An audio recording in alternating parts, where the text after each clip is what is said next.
Halo, assalamualaikum, welcome back my channel. Masih bersama saya. Iya teman-teman, aku mau berbagi pengalaman aku. Gimana sih kok aku bisa sampai ke Turki? Nikahnya di mana sih? Jadi aku kenalin ya, nama aku tuh Jenny. Aku dari Pekanbaru Riau. Jadi aku tuh datang ke Turki itu untuk nikah.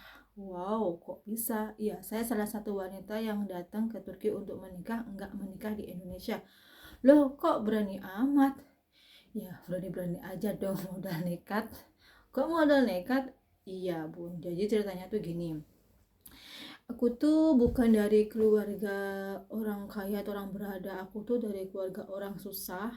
Jadi dari remaja tuh aku udah mulai kerja kemana-mana gitu. Aku udah survival sendiri, aku udah mandiri gitu. Jadi aku udah terbiasa jauh dari orang tua aku. Jadi aku tuh berpikir banget kalau misalnya suami aku datang ke Indonesia, otomatis itu nanti tuh bakal ini ya, bakal repot di rumah gitu. Misalnya aku tuh orang desa, orang kampung ya, biasa kalau di kampung itu jangankan ada pernikahan, yasinan aja itu satu RT satu RW itu pada datang semuanya, itu pada uprak di dapur, yang tetangga-tetangga datang bawain kayak apa ya, kalau di bancaan kalau orang Jawa tuh datang-datang bawa-bawa kayak sumbangan kayak gitu, beras, beras, minyak, pokok kebutuhan sembako kayak gitu. Ada juga ngasih amplop kayak gitu. Jadi aku tuh berprinsip gitu loh, aku tuh nggak pengen ngerepotin orang kayak gitu. Jadi kalau misalnya datang ke rumah aku tuh nanti tetangga-tetangga pada datang repot kayak gitu, ngerepotin kayak gitu. Yang itu satu, yang kedua keluarga aku juga repot gitu kan. Aku tuh nggak mau ngerepotin keluarga aku gitu, aku nggak mau nyusahin keluarga aku gitu. Jadi aku meminimalisir, ibaratnya tuh meminimalisir keadaan, gimana sih caranya biar itu lebih baik, lebih efisiensi, lebih efektif, lebih produktif kayak gitu. Jadi gini ya, kalau misalnya ada duit gitu, mending duitnya itu untuk kebutuhan yang lain, jangan dihabisin untuk kayak sekedar pesta atau apa kayak gitu. Memang aku dari dulu tuh nggak punya cita-cita atau impian tuh nanti aku kalau nikah aku pakai mua ini, pakai ini OWO ini, oh harus begini begini, enggak. Karena aku sadar diri kalau aku tuh orang susah, jadi aku pengennya kalau aku menikah tuh menikah sederhana aja. Kalau misalnya ada duitnya mending ditabung untuk masa depan, karena aku berprinsip setelah menikah itu biasanya itu banyak kebutuhan ya.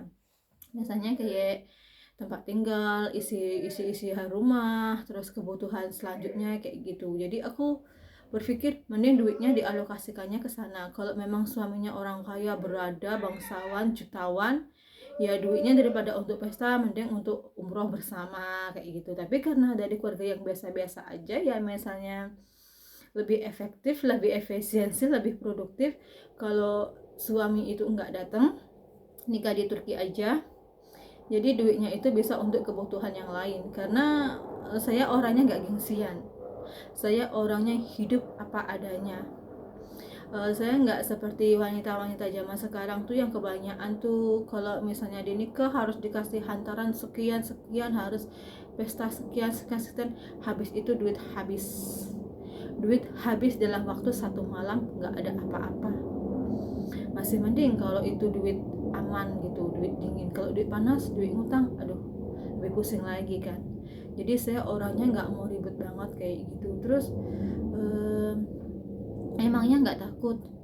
Ya nggak takut, karena emang aku tuh udah terbiasa dari remaja tuh udah pergi ke sana kemari ke sana kemari. Jadi kalau keluar negeri tuh aku udah nggak takut. Terus gimana Mbak kok bisa sampai luar negeri? Jadi aku jawab, jadi aku bisa sampai ke luar negeri itu calon suami aku tuh kirimin semua tiket dari Pekanbaru ke Jakarta. Itu aku naik Garuda, dari Jakarta itu aku naik dari Jakarta ke Dubai, aku transit ke Dubai ya. Dari Jakarta ke Dubai aku naik Qatar, dari Dubai aku naik Dubai Airlines, Dubai Fly itu aku sampai ke Istanbul. Sampai di Istanbul itu seharusnya itu aku naik pesawat lagi ke Adana, tapi di situ aku udah nyerah, aku udah nggak mau naik pesawat lagi, aku udah capek gonta-ganti pesawat, udah capek gitu kayaknya gitu. Jadi aku minta dijemput sama keluarga suami di Istanbul. Di sana aku dijemput, dari Istanbul itu ke Adana itu satu malam baru sampai ke Adana. Ya survival banget di situ tuh, aku ngerasa excited banget. Gimana ya, aku tuh seorang diri. Aku datang 1 Juni itu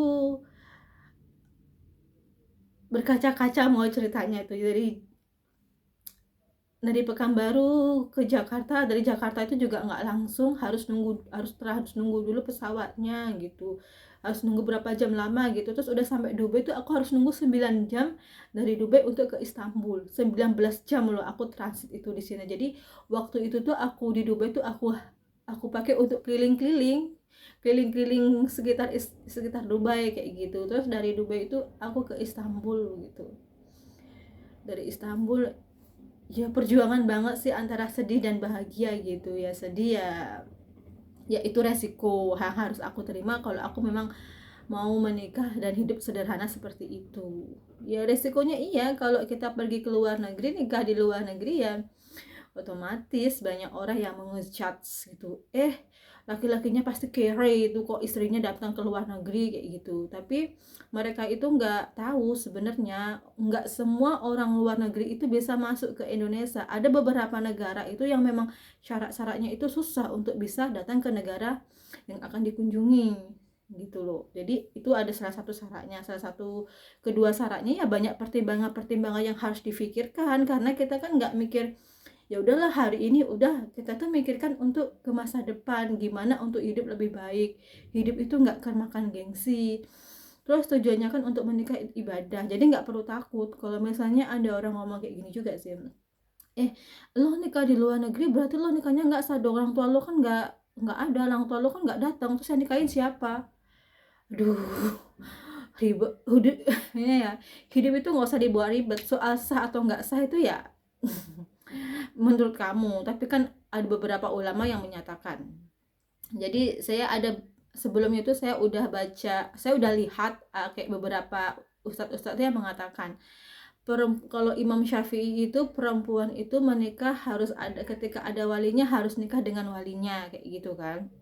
Itu memang benar, tapi ketika dalam keadaan urgent, dalam keadaan darurat, ya nggak, wanita itu juga dihalalkan untuk menikah tanpa ada wali, menggunakan wali hakim, dan itu tidak diharamkan, itu diizinkan, diperbolehkan dalam keadaan darurat seperti itu. Jadi nggak usah menjudge, kamu nikah nggak ada orang tua wali nggak sah, gini gini gini gini gini gini. Jadi aku gini, masuk telinga kiri keluar telinga kanan kayak gitu sih. Aku nggak peduli apa kata orang, yang penting I'm happy, I'm enjoy kayak gitu. Aku nggak peduliin sih apa kata mereka gitu. Yang penting aku bahagia dengan cara aku menikmati hidup dengan cara aku kayak gitu. Bahkan udah sampai di luar negeri pun masih banyak ini juga. Kayak salah satunya tuh aku sering posting story kayak di IG, di Facebook kayak gitu kan. Jadi tuh aku sering sama anak-anak kecil itu, keponakan aku gitu kan.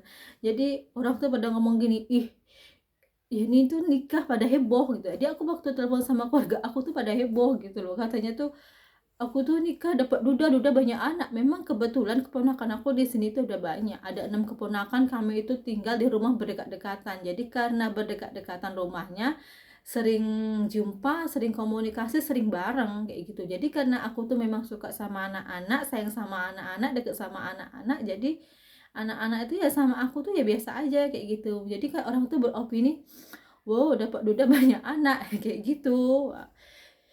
Oke teman-teman, sampai di situ aja. Kalau teman-teman ada beberapa pertanyaan atau apa, boleh di kolom komentar, nanti saya jawab lewat video. Oke, assalamualaikum.